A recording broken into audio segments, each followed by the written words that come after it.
Une fillette de 3 ans a été violée par un homme de 40 ans dans la commune urbaine de Kroussa. L'acte s'est produit dans la journée du jeudi 11 février 2021 aux environs de 14 heures. Selon les informations rapportées par des confrères, l'homme qui serait complètement ivre aurait profité de l'absence de la mère de la fille pour s'introduire dans une chambre et abuser de la gamine.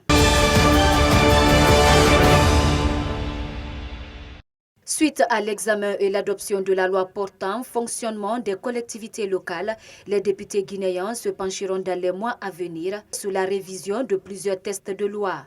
Parmi ces textes, il y a notamment celui portant érection de 16 sous-préfectures en commune rurale, la révision de la charte des partis politiques et la révision de la loi sur la CENI.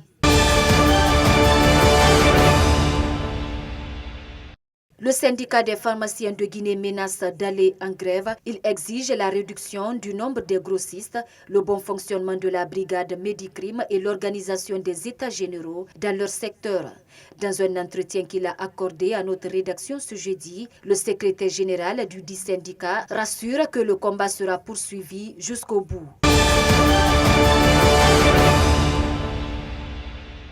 Sur le continent, le drapeau national malien flotte au gouvernorat de Kidal, une première depuis 9 ans. Une volonté affichée de part et d'autre d'aller de l'avant dans la mise en œuvre de l'accord de paix d'Alger. La réunion du CSA de quelques heures a engrangé des résultats selon les partenaires étrangers du Mali présents. C'est la première fois que cette réunion se tient à Kidal, toujours contrôlée par l'ex-rébellion.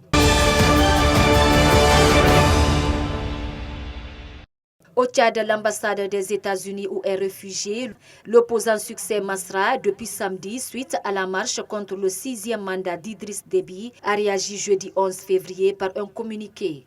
La présentation diplomatique américaine qui accueille le jeune leader politique a appelé le gouvernement tchadien au respect du droit des populations à manifester et a invité le président des transformateurs à quitter le périmètre de sécurité de l'ambassade.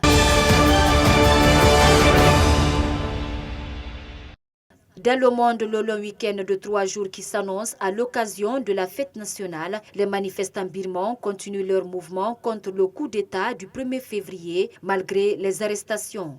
Ils défilent entre corps de métier, en association ou en famille, dans le but de montrer aux militaires comme à l'international un rejet en bloc de l'armée.